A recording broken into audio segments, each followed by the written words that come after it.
Hello everyone, in today's video we are going to learn how to create a simple product reveal in Capcut mobile. Open Capcut and create a new project. Choose your image and bring it onto your timeline. Extend the length of your timeline and in the toolbar go to mask and choose the circle mask. Reduce the size of your mask and set a keyframe. Move forward a few frames and then increase the size of your mask.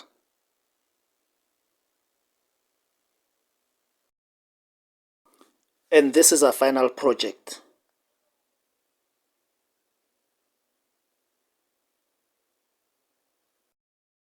If you found value in this video, please give it a like, subscribe and hit the notification button. Until we see each other in the next video, peace.